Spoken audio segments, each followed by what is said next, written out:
Hello साथियों, नमस्कार, जय हिंद।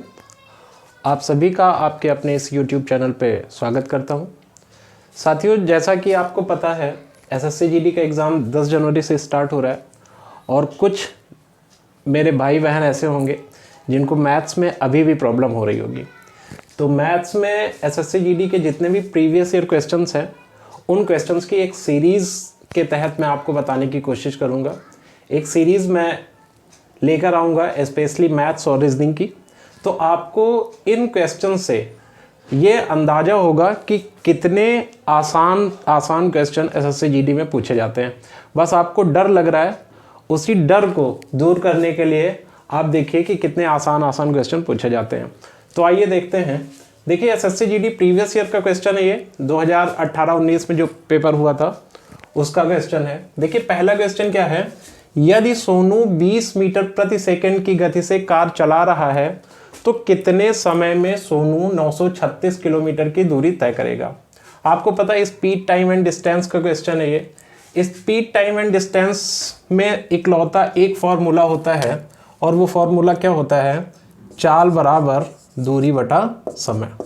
अगर ये फॉर्मूला आपको आता है तो इसी से आप इस क्वेश्चन को या इस टाइप के क्वेश्चंस को सॉल्व कर सकते हैं। इसमें देखिए, समय आपसे पूछा गया है कितने समय में सोनू 936 किलोमीटर की दूरी तय करेगा और चाल उसकी जो दी गई है वो मीटर प्रति सेकंड में।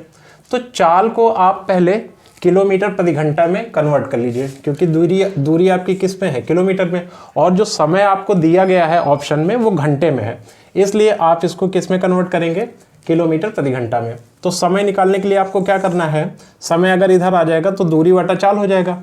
दूरी कितनी है, 936, और चाल कितनी हो जाएगी, 20 मीटर प्रति सेकंड। अब 20 मीटर प्रति सेकंड है, इसको किलोमीटर प्रति घंटा में कन्वर्ट करने के लिए क्या करेंगे, 18/5 से गुणा कर देंगे तो 5 ऊपर चला जाएगा। ठीक, अब देखिए 5 से इसको काटिए, 5 चौके 20 है ना। अब इससे काट दीजिए 18 से, 18 पंचे 90 और 18 दूनी 36, 4 से इसको काटिए 13, अर्थात कितना आ गया, 13 घंटे। मतलब 936 किलोमीटर की दूरी सोनू कितनी देर में कवर कर लेगा, 13 घंटे में। ठीक है, समझ में आया होगा।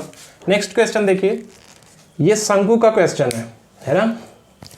देखिए इसमें क्या है, एक शंकु की ऊंचाई 16 सेंटीमीटर है, इसके आधार की त्रिज्या यानी आर 30 सेंटीमीटर है। यदि पेंटिंग की दर 14 रुपए प्रति वर्ग सेंटीमीटर है तो बाहर से शंकु के वक्र पृष्ठीय क्षेत्रफल को पेंट करने में कुल लागत क्या होगी। देखिए, अगर आप शंकु का वक्र पृष्ठ का क्षेत्रफल निकाल लें तो 1 वर्ग सेंटीमीटर के लिए कितना है, 14 रुपए है।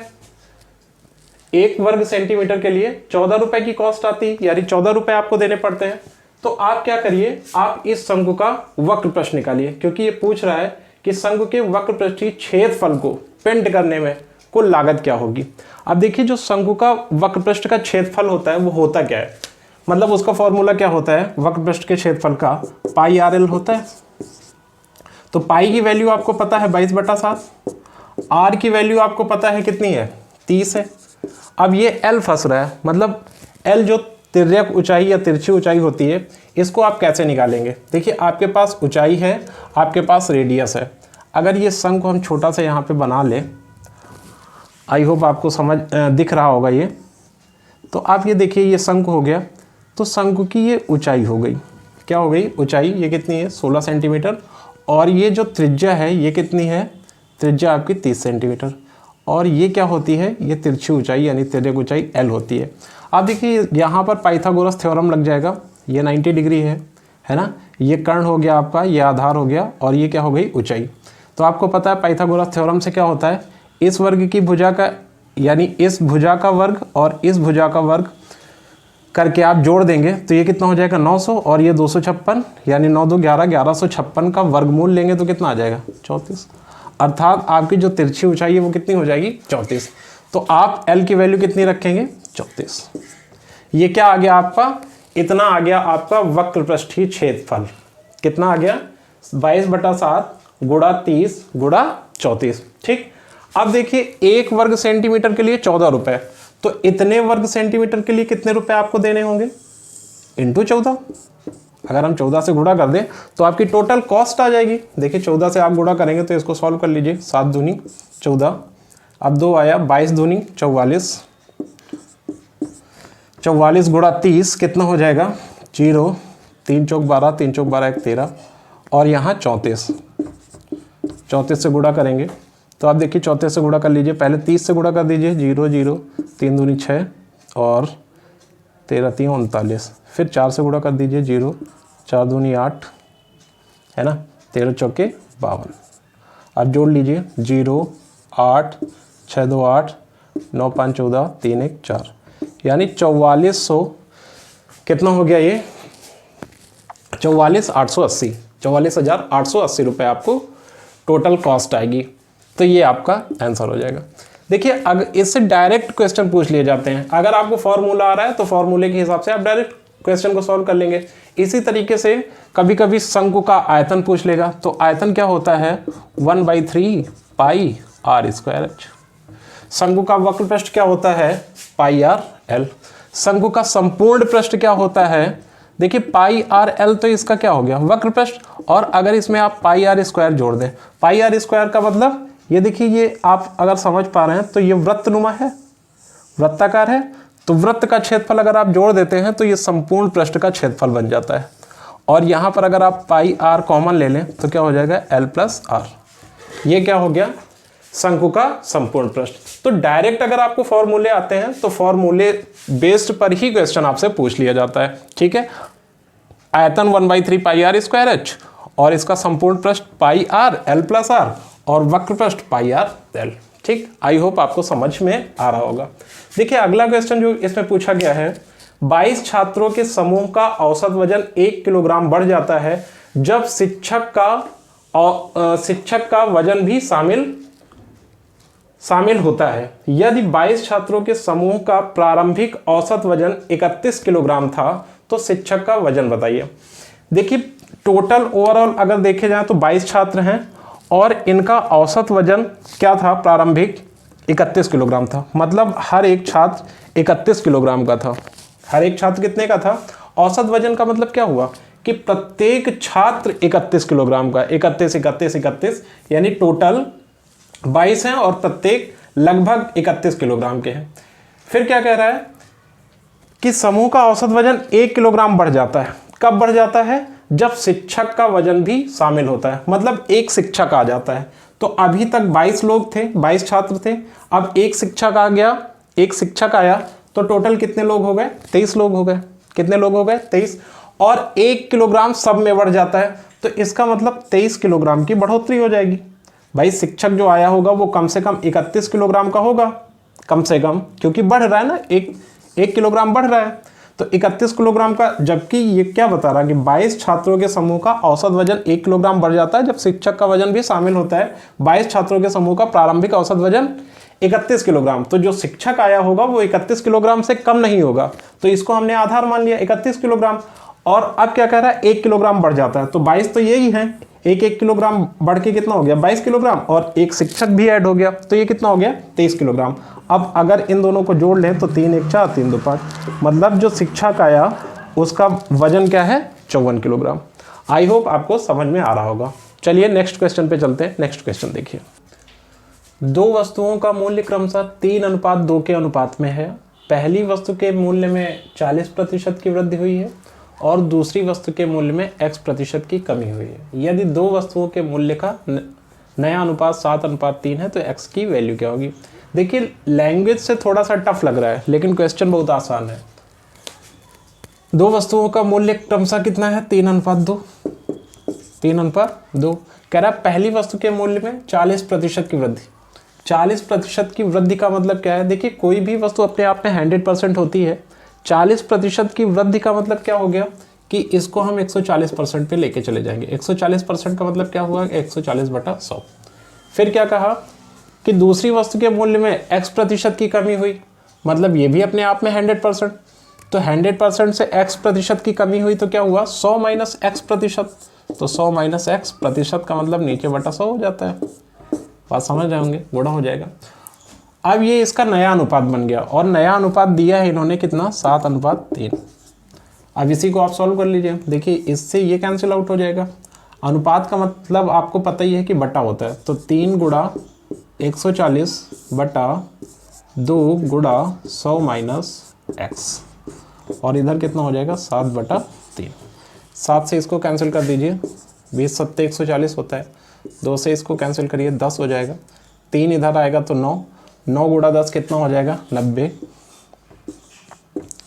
और ये उधर जाएगा, इधर 1 बचा था, 100 माइनस एक्स बराबर कितना हो जाएगा 90 बराबर 100 माइनस एक्स, एक्स इधर आएगा तो कितना हो जाएगा 100 माइनस 90 अर्थात 10।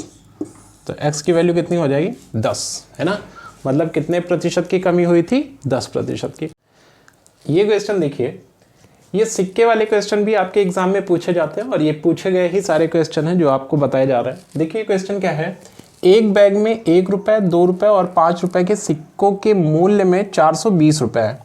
ये बता रहा है कि एक बैग है और उस बैग में कुछ 1 रुपये के सिक्के हैं, 2 रुपये के सिक्के हैं और 5 रुपये के सिक्के हैं। अगर उनका टोटल अमाउंट देखा जाए तो कितना है 420 रुपये। टोटल कितने हैं 420 रुपये। कह रहा है 1 रुपये, 2 रुपये और 5 रुपये के सिक्कों की संख्या का जो अनुपात है वो 8:1:5 के अनुपात में है। आपसे पूछ रहा बैग में 5 रुपये के कितने सिक्के हैं। देखिए बहुत आसानी से इनको किया जा सकता है। आप बना लीजिए 1 रुपये के सिक्के, 2 रुपये के सिक्के और 5 रुपये के सिक्के। इनका जो अनुपात दिया है वो कितना दिया है 8, 1 और 5। आपको पता है जब अनुपात हटता है तो एक कांस्टेंट वैल्यू आती है। हमने मान लिया कि 1 रुपये के जो सिक्के हैं वो टोटल 8 यक्स हैं, 2 रुपये के जो सिक्के हैं वो टोटल यक्स हैं, या 1 को अगर यक्स से आप गुणा करेंगे तो यक्स ही होगा। 5 रुपये के जो सिक्के हैं वो टोटल 5 यक्स हैं, 5 यक्स हैं। देखिए 1 रुपये के अगर 8 सिक्के होते तो 8 रुपये हो जाते, 1 रुपये के अगर 16 सिक्के होते तो 16 रुपये हो जाते। मतलब 1 से गुणा होता है, 1 से गुणा करने पे कोई प्रभाव पड़ नहीं रहा है, इसलिए 1 रुपये के 8 यक्स सिक्के हैं, मतलब 8 यक्स रुपये हैं। अब देखिए 2 रुपये के यक्स सिक्के हैं तो कितने रुपए हो जाएंगे। अगर 2 रुपये के 5 सिक्के होते तो 10 रुपये हो जाते, 2 रुपये के 10 सिक्के होते तो 20 रुपये हो जाते। मतलब हम 2 से सिक्कों की संख्या में गुणा कर देते तो क्या आ जाता, रुपया आ जाता। अगर यक्स सिक्के हैं तो टोटल कितने रुपए हो गए 2 यक्स रुपये। ठीक है, अब 5 रुपये के 5 यक्स सिक्के हैं तो कितने रुपए हो जाएंगे, 5 से 5 यक्स को गुणा करेंगे अर्थात 25 यक्स। अब देखिए अगर आपसे पूछा जाए 8 यक्स, 2 यक्स और 25 यक्स, ये टोटल आपके रुपए हैं उस बैग में पड़े हुए, और टोटल रुपए हैं किसके बराबर 420 के बराबर। अब देखिए 25, 8 कितना 33 और 2 35, यानी 35 यक्स बराबर कितना हो गया 420 रुपये। 420 रुपये दिया हुआ है तो यक्स की वैल्यू यहाँ से क्या हो जाएगी 35 से कम 35, 35 5 यानी 7, 35 दूनी 70, यानी एक्स की वैल्यू कितनी आ गई 12। अब देखिए 5 रुपये के कितने सिक्के थे 5 यक्स, यही तो पूछ रहा है आपसे कि 5 रुपये के कितने सिक्के हैं तो 5 यक्स, यानी यक्स की वैल्यू 12। तो 5 को अगर 12 से गुणा करेंगे तो कितना हो जाएगा 60। मतलब 5 रुपये के जो सिक्के हैं वो 60 सिक्के हैं। अगर 1 रुपये के कितने सिक्के हैं ये पूछा जाता तो कितना हो जाता, 8 में 12 से गुणा कर देते, 12 8 96। अगर 2 रुपये के सिक्के पूछे जाते तो कितने हो जाते यक्स, अर्थात 12 ही हो जाते। समझ पा रहे होंगे। देखिए अगला क्वेश्चन क्या है, बहुत ही आसान सा क्वेश्चन, बिल्कुल बेसिक सा बच्चों वाला क्वेश्चन है। P Q से 40% कम है तो Q P से कितना प्रतिशत अधिक है। कह रहा है कि जो P है वो Q से, P जो है वो Q से 40% कम है। अगर हमने Q को मान लिया 100% तो P कितना हो जाएगा 60, है ना। अब ये 60 किसका, Q से 40% कम है, कौन P। तो कह रहा है Q P से कितना प्रतिशत अधिक है। अब हो सकता है कुछ लोग ये कहते हैं कि 40%। भाई 40% अगर P Q से कम है तो Q P से 40% अधिक है, लेकिन ऐसा होता नहीं है प्रतिशत में। आप देखिए Q P से कितना प्रतिशत अधिक है। अगर Q की बात की जाए तो ये Q P से कितना ज़्यादा है 40 ज़्यादा है किससे, P से, तो बटा 60 हो जाएगा। और प्रतिशत निकालने के लिए 100 से गुणा करते हैं तो 20 दूनी 40, 20 तियां 60, अर्थात 200 बटा कितना हो जाएगा 3। अब इसको आप काट लीजिए, 3 छंग 18, 3 छंग 18, 6 सही 2 बटा 3%। तो Q P से कितना प्रतिशत अधिक हो जाएगा 66 सही 2 बटा 3%। अगले क्वेश्चन में बताया गया है कि राजेश 25 किलोमीटर प्रति घंटा की चाल से अपने कार्यालय जाता है और 20 किलोमीटर प्रति घंटा की चाल से अपने घर लौटता है। यदि उसे 9 घंटे लगते हैं तब उसके कार्यालय और घर के मध्य दूरी क्या होगी। बहुत आसान सा क्वेश्चन है। देखिए राजेश क्या करता है, अपने घर से ऑफिस जाता है यानी कार्यालय जाता है। ये घर हो गया राजेश का और ये ऑफिस हो गया। ठीक, जो स्पीड जाता है 25 किलोमीटर प्रति घंटे की स्पीड से, 25 किलोमीटर प्रति घंटा, और जब वापस आता है तो उसकी स्पीड क्या होती है 20 किलोमीटर प्रति घंटा। जाने में कुछ समय लगता होगा और आने में कुछ समय लगता होगा, तो टोटल जो समय लगता है वो इन्होंने क्या बताया है 9 घंटे। कितना समय लगता है 9 घंटे। आप देखिए आपको पता है कि स्पीड टाइम एंड डिस्टेंस में इकलौता फॉर्मूला होता है चाल बराबर दूरी बटा समय। इसी फॉर्मूले से हम सारे क्वेश्चन सॉल्व कर लेते हैं। तो समय कितना हो जाएगा, समय बराबर हो जाएगा दूरी बटा चाल। हमने मान लिया कि इसके घर से कार्यालय की जो दूरी है यानी ऑफिस की जो दूरी है वो x किलोमीटर है। कितनी है, x किलोमीटर।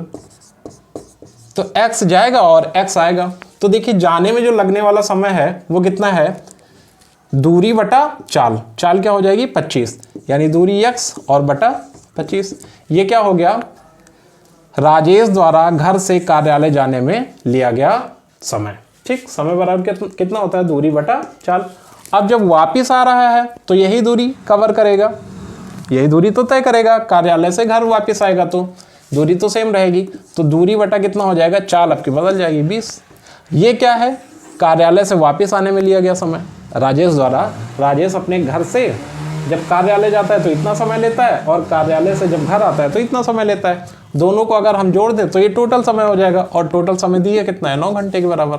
अब देखिए 25 और 20 का अगर एलसीएम देखा जाए तो 25 और 20 का एलसीएम कितना होता है 100 होता है। 25 चौके 100 अर्थात 4x हो जाएगा, 20 पंचे 100 अर्थात 5x हो जाएगा बराबर 9। देखिए 5 4 9x बटा 100, तो 9x बटा 100 बराबर 9। तो 9 से 9 कट जाएगा, x बटा 100 बराबर 1 हो जाएगा। तो x बराबर कितना हो जाएगा 100 किलोमीटर। इसका मतलब क्या हुआ कि राजेश जो के घर से कार्यालय की जो दूरी है वो कितनी है 100 किलोमीटर की। साथियों ये क्वेश्चन देखिए, 2 की पावर 3 गुणा 3 की पावर 5 और 3 की पावर 3 गुणा 5 की पावर 2 का HCF क्या है। HCF का मतलब होता है हाईएस्ट कॉमन फैक्टर, और हाईएस्ट कॉमन फैक्टर मतलब महत्तम समापवर्तक। महत्तम समापवर्तक क्या होता है, वह बड़ी से बड़ी संख्या जो दी गई संख्याओं से पूर्णतया विभाजित हो जाए या कर दे, है ना। आप देखिए हाईएस्ट कॉमन फैक्टर, अब देखिए कॉमन फैक्टर कौन कौन से हैं। आपको कॉमन फैक्टर तो सिर्फ 3 ही दिख रहा है, यहाँ भी 3 है और यहाँ भी 3 है। अब 3 की पावर 5 यहाँ है, 3 की पावर 3 यहाँ है, तो इसका मतलब 3 की पावर 3 यहाँ भी होगा। तो 3 की पावर 3 दोनों में कॉमन है, तो यही हो जाएगा 3 की पावर 3 हाईएस्ट कॉमन फैक्टर। बहुत आसान सा क्वेश्चन है। देखिए 15% की, अगला क्वेश्चन देखिए, 15% की छूट देने के बाद वस्तु को 4,777 रुपए में बेचा जाता है। वस्तु का अंकित मूल्य क्या होगा, वस्तु का अंकित मूल्य क्या होगा। अंकित मूल्य मान लिया x रुपए है, 15% की छूट मतलब 85% लिया गया। 85% को हम 17/20 लिख सकते हैं। 85/100 को क्या लिख सकते हैं 17/20, 5 से काट देंगे, 17×5 = 85 और 20×100। अब ये क्या बन गया, वस्तु का विक्रय मूल्य, और विक्रय मूल्य दिया कितना है 4,777 रुपये। बराबर करेंगे 17 से आप इसको काट दीजिए, 17 दूनी 34, 34 10 44, 3 47, मतलब कितना हो गया 13 और इधर 7 137। 17 8 136 होता है और 17 1 का 17 हो जाएगा। अब 20 जाके उधर गुणा हो जाएगा, तो 281 गुणा 20 यानी 0 2 1 कम 2, 28 दूनी 56, 5620 रुपये उस वस्तु का क्या हो जाएगा अंकित मूल्य हो जाएगा। ठीक है, देखिए ये क्वेश्चन आपका सिंप्लीफिकेशन का है, और सिंप्लीफिकेशन के क्वेश्चन को सॉल्व करने का जो तरीका होता है वो बॉडमास के रूल के अकॉर्डिंग होता है। Bracket, of, division, multiplication, addition, subtraction, यानी सबसे पहले आप ब्रैकेट को सॉल्व करते हैं, फिर के को सॉल्व करते हैं जिसका मतलब गुणा होता है, फिर डिवीज़न को सॉल्व करते हैं, और फिर मल्टीप्लिकेशन, फिर एडिशन और फिर सब्ट्रैक्शन। देखिए सबसे पहले इसमें आपको क्या करना है, ब्रैकेट वाले को सॉल्व करना है, और ब्रैकेट में दिया क्या है 10 + 14 भाग 3 - 1। अब आपको भाग को सॉल्व करना है। 14 में 3 से भाग करना है, पूरा पूरा भाग जाएगा नहीं, तो आप 14/3 कर लीजिए। 14/3 हो गया। यहाँ पर क्या हो जाएगा, 10 + 14/3 - 1। अब इसका सबका हर बराबर करिए। यहाँ अगर 3 करेंगे तो 3 से गुणा हो जाएगा ये, यहाँ अगर 3 करेंगे तो 3 से गुणा ये हो जाएगा। 30 14 है ना, 30 + 14 - 3, तो 30 और 14 कितना हो जाएगा, 44 - 3 अर्थात 41। तो ये कितना हो गया, 41/3। यहाँ गुणा का निशान है, गुणा का निशान बनाइए। अब देखिए ये कितना हो जाएगा, 10 3 30 और 1 31/3। यहाँ भाग का निशान है। भाग को चाहे तो आप गुणा में कन्वर्ट कर सकते हैं, आपको पता होगा, गुणा बना देंगे। लेकिन ये जो 3 हर है इसको एज अ आप अंश कंसीडर करेंगे, मतलब ये अंश में जाएगा, ऊपर जाएगा, 3/5 हो जाएगा। ठीक है, आप सॉल्व करिए। 3 से 3 कैंसिल आउट। अब देखिए 5 3 15 हो गया। 41 × 31, 41 × 31, 40 × 31 कर दीजिए, कितना हो जाएगा, 0 4 एकम 4 4 3 12 है ना। फिर 1 से गुणा मारिए, 31 हो जाएगा। ये कितना हो जाएगा, 1 4 3 7 और ये कितना हो जाएगा, 12। यहाँ 15 हो जाएगा, 5 3 15। अब देखिए इसको मिक्स्ड फ्रैक्शन में कन्वर्ट कर दीजिए। 15 से भाग लगाइए, 15 8 120, 7 यानी 71, 15 चौके 60, तो कितना बचेगा, 11, 84 सही 11/15 इसका आंसर हो जाएगा। ठीक है, समझ पा रहे होंगे आप। अब देखिए अगला जो क्वेश्चन है मीन मीडियन मोड का क्वेश्चन है, और मीन मीडियन मोड का बहुत ही आसान क्वेश्चन है। इसमें आपसे बहुलक पूछा गया है, ये डेटा दिया गया है और इसमें आपसे पूछा गया है कि बहुलक क्या होगा।